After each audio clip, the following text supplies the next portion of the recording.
Hey, what's going on, ladies and gentlemen of the YouTube world out there? Got the old Mongo man out in Mongo's garage. Old Project Stormtrooper sitting back there in the back. We're not going to talk about Project Stormtrooper tonight, but what we are going to talk about is how a torque converter works. For those of you who might wonder or don't have any idea of what a torque converter is or how it works, let's talk about it. So right here, we just got the engine out of Stormtrooper. This is a 360, I think, to a 904, 907. I don't know what they are. It's a Chrysler Ford that. But if you look down inside of here, see that purple thing? That's actually the starter ring gear. But the starter ring gear is bolted or welded to the torque converter. What the torque converter is a fluid coupling between the engine, transmission. It's inside the bell housing. This is the bell housing because it looks like a bell. And what's going on there is that torque converter is allowing that engine to run and spin while the output shaft of the transmission doesn't spin. But what the torque converter also does is it converts torque. We lose some speed of the engine, it multiplies the torque, and it gives us a little more power being put into the transmission. So that's what's going on, but you say to yourself, how does all that work? What's going on inside of that thing? So what you have to think about is the torque converter is a shell that has a bunch of impellers and a stator and a bunch of fins that are attached to that shell. And what's going on is as it spins, as the engine spins it, it's forcing fluid into the stator, and then the stator redirects it and puts it into the impeller. The impeller is attached to the input shaft of the transmission, and it starts to spin. So what we're going to do is I'm going to use these box fans. This is the Henry brand from Mongo's Garage box fan. Actually, I'm going to use these a little bit later in life here for some ventilation in the garage. But while they were brand new here, I wanted to show you how a torque converter worked. And I've had this idea in my head for a while. And I actually use this theory in class when I do operators training.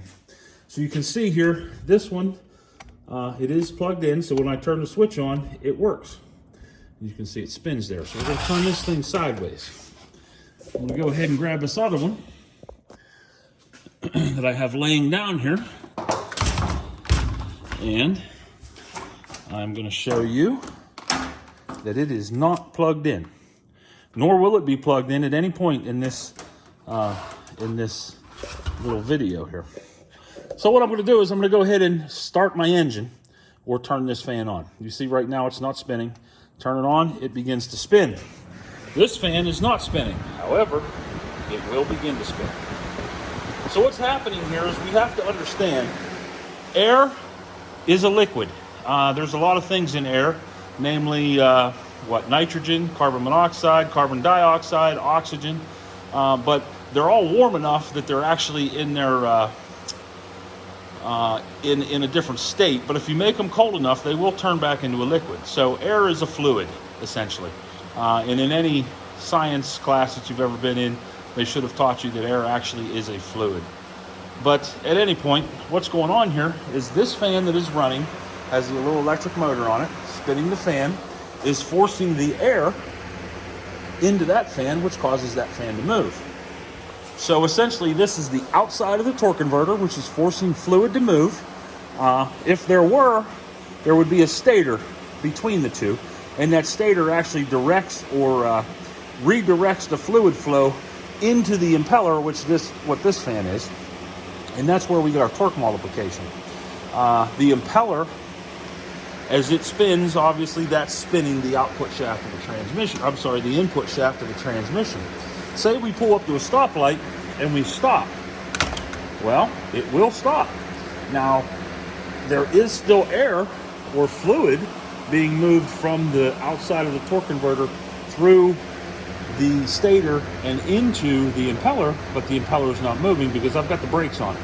That's what this rod is doing for us. Now I take the brakes off, and then all of a sudden, it starts to move again. And because it's so far away, it's very inefficient right now. So it's not working the greatest. Now, what I want you to do is take a look at this thing as I start to move it closer. You're going to see that fan really starts to take off. And the closer I get it, the more efficient this little test becomes. And this fan at some point here will almost equal the same speed as the driven fan. You can see I've got them very close to one another. So there's very little air loss between these. Now in a torque converter, this is essentially what we have. However, there is a stator that's between these two that redirects the air. Now that stator has the way that it's designed is it will spin with these as they're spinning, which they are right now. It'll spin with them up to a certain RPM, and then boom, it locks.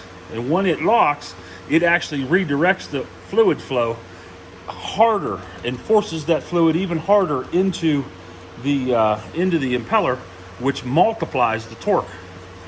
There's a major speed loss. Obviously, this is barely turning, and this would be turning at probably 2,200 RPM.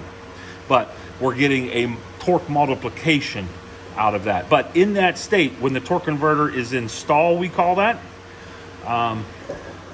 what's happening in stall is that stator is locked up and it's forcing that fluid into the impeller at a different angle and really multiplying the torque and giving it, everything that it has.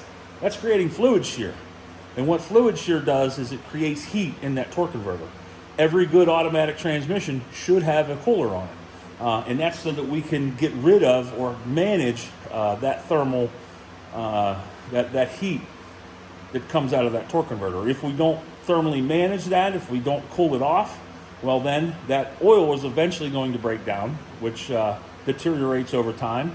Then your transmission is going to go bad because you're not lubricating everything that's inside of it. You're not doing the things that need to be done because your oil is in very poor condition. That's why transmission fluid, you always want to, you want to keep it in good condition. You don't want to smell it burnt, because once it's burnt, you probably have a problem in that transmission.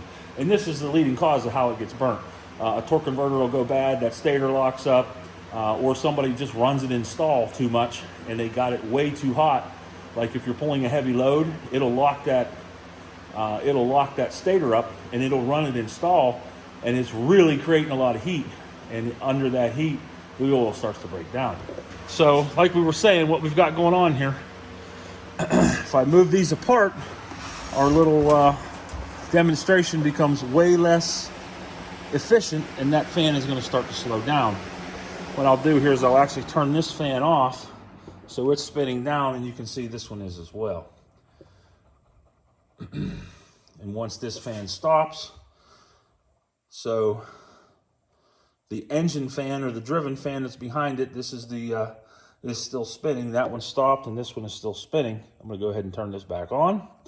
Click. Now you can see it's spinning again, and it will eventually start to move that fan. Now again, it's very far away from it. There it goes. So that's essentially exactly how a torque converter works. And as I get this thing closer, the demonstration, or it becomes way more efficient. The fan begins to spin much faster. And like I said earlier, at no point am I going to plug it in. This fan is not plugged in. So this is the output shaft of the torque converter, or the input shaft of the transmission being outputted by the impeller of the torque converter. All right, I know you guys really wanted to know all that. Hey, I hope that helps clear up what happens inside of a torque converter inside of your car.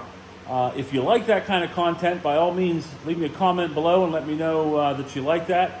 I know all of my content isn't very educational, but I do sprinkle some educational content within some of them 470 videos that I have, so you really got to look for it. But if you like this kind of stuff and you want more of it, by all means let me know, and go ahead and take a look at some of my projects. Maybe you will learn something. Maybe you got some questions and I can let you know what I know. So, all right, thanks for watching this video. I'm going to go ahead and go in for the night. Talk to you guys later. The old Mongo Man's out.